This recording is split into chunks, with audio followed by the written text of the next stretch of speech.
नमस्कार बंधुरा आमार এই ছোট্ট চ্যানেলে আপনাদের সবাইকে স্বাগতম। আমি আজকে আপনাদের একদম সহজভাবে বানিয়ে দেখাবো পটেটো ফ্রেঞ্চ ফ্রাই। তো পটেটো ফ্রেঞ্চ ফ্রাই বানাবার জন্য দেখতে পাচ্ছেন একটা গামলার মধ্যে 5টা আলু আমি খোসা ছাড়িয়ে নিয়েছি। এখন এই আলুগুলো আমি কেটে নেব।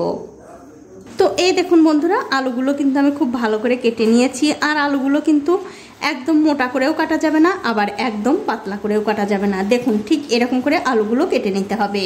এখন এই আলুগুলো আমি 2 থেকে 3 বার খুব ভালো করে ধুয়ে নেব। এখন দেখতে পাচ্ছেন একটা কড়াইতে আমি জল গরম করতে দিয়েছি। জলটা কিন্তু খুব ভালো করে গরম হয়ে গেছে। এবারে এই জলের মধ্যে আগে থেকে ধুয়ে রাখা সেই আলুগুলো দিয়ে দিতে হবে। দেখুন সবগুলো আলু কিন্তু আমি দিয়ে দিলাম। এবারে অবশ্যই কিন্তু স্বাদ মতো নুন দিতে ভুলবেন না। তারপর গ্যাসের ফ্লেমটা বাড়িয়ে দিয়ে এই আলুগুলো 2 থেকে 3 মিনিট সেদ্ধ করে নিতে হবে। এর বেশি কিন্তু বন্ধুরা সেদ্ধ করা যাবে না। দেখুন আলুগুলো কিন্তু আমি 2-3 মিনিট খুব ভালো করে সেদ্ধ করে নিয়েছি। এগুলো হয়ে গেছে। এবারে গ্যাসের ফ্লেমটা বন্ধ করে দিয়ে এই আলুগুলো তুলে সঙ্গে সঙ্গে কিন্তু এরকম ঠান্ডা জলের মধ্যে দিতে হবে। ঠান্ডা জলের মধ্যে দিলে কি হবে বন্ধুরা, এই আলুগুলো বেশি সেদ্ধ হয়ে যাবে না।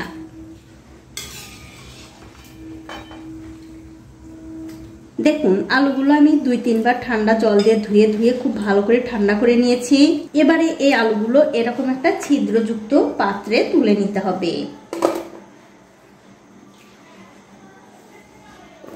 এখন আমাদের যা করতে হবে, এই আলুগুলো একটা পরিষ্কার কাপড়ের উপরে দিয়ে খুব ভালোভাবে এই আলুর গা থেকে জলগুলো মুছে নিতে হবে। আমি কাপড় দিয়ে মুছে নিচ্ছি। আপনারা চাইলে কিন্তু ফ্যানের নিচে দিয়েও এই আলুর গা থেকে জলটা শুকিয়ে নিতে পারেন। তো এই দেখুন বন্ধুরা, আলু থেকে কিন্তু আমি খুব ভালো করে জল মুছে নিয়েছি।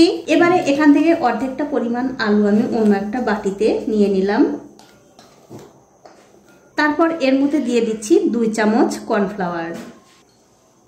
এবারে কর্নফ্লাওয়ারের সঙ্গে এই আলুগুলো খুব ভালো করে মিশিয়ে নিতে হবে। আর আমার এই ছোট্ট চ্যানেলটি যারা সাবস্ক্রাইব করেছেন তাদেরকে অনেক ধন্যবাদ। আর যারা সাবস্ক্রাইব করেননি তাদেরকে সাবস্ক্রাইব করে নেওয়ার অনুরোধ রইল। দেখুন আলুর সঙ্গে কর্নফ্লাওয়ার কিন্তু খুব ভালো করে মিশিয়ে নিয়েছি। এখন একটা কড়াইতে দিয়ে দিচ্ছি সাদা তেল। কিছুক্ষণ পর যখন দেখবেন তেলটা খুব ভালো করে গরম হয়ে গেছে, তখন আলুগুলো দিয়ে দিতে হবে। আর অবশ্যই কিন্তু বন্ধুরা গ্যাসের ফ্লেমটা মিডিয়ামে থাকবে। এবারে খুবই হালকা হাতে এই আলুগুলো নাড়াচাড়া করে ভেজে নিতে হবে।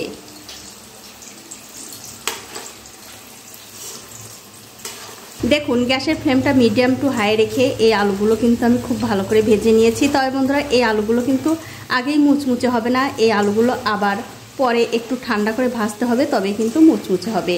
এখন আমি তুলে নিয়ে অন্য একটা প্লেটে রেখে দিচ্ছি। আর এই একই রকম করে কিন্তু সবগুলোই ভেজে নিতে হবে। তো এই দেখুন আলুগুলো কিন্তু আমি খুব ভালো করে ঠান্ডা করে নিয়েছি। এখন আমি দ্বিতীয়বার করে ভেজে নেব। তার জন্য আবারও আমি তেলটা গরম করতে দিয়েছি।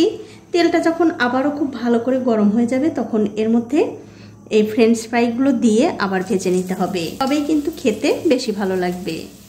আর ভাজার সময় কিন্তু অবশ্যই উল্টে পাল্টে এগুলো ভেজে নিতে হবে। দেখুন গ্যাসের ফ্লেমটা মিডিয়াম টু হাই রেখে এগুলো কিন্তু আমি প্রায় 5 মিনিট সময় ধরে খুব ভালো করে ভেজে নিয়েছি। যখন দেখবেন ভাজতে ভাজতে এরকম একটু কালার চেঞ্জ হয়ে গেছে, তখন কিন্তু তুলে নিতে হবে। মানে হালকা একটু লাল হতে শুরু করেছে, তখনই কিন্তু এগুলো তুলে নিতে হবে। দেখুন এগুলো কিন্তু ভাজা হয়ে গেছে। এখন আমি তেল থেকে খুব ভালো করে তেল ঝরিয়ে তুলে নেব। তুলে অন্য একটা পাত্রে রেখে দিচ্ছি। আর এই একই রকম করে কিন্তু সবগুলোই ভেজে নিতে হবে। দেখুন এক এক করে কিন্তু আমি সবগুলোই ভেজে নিয়েছি। এখন এই ফ্রেঞ্চ ফ্রাইগুলো খেতে যাতে আরও বেশি ভালো লাগে, তার জন্য একটা মশলা বানিয়ে নিচ্ছি। তো মশলাটা বানাবার জন্য একটা বাটিতে দিয়ে দিচ্ছি চাট মশলা। 2 চামচ মতো চাট মশলা দিয়ে দিলাম। সাথে দিয়ে দেব বিট নুন। সবশেষে এর মধ্যে দিয়ে দিচ্ছি একটু লঙ্কার গুঁড়ো। এবারে সব কিছু খুব ভালো করে মিশিয়ে নিতে হবে।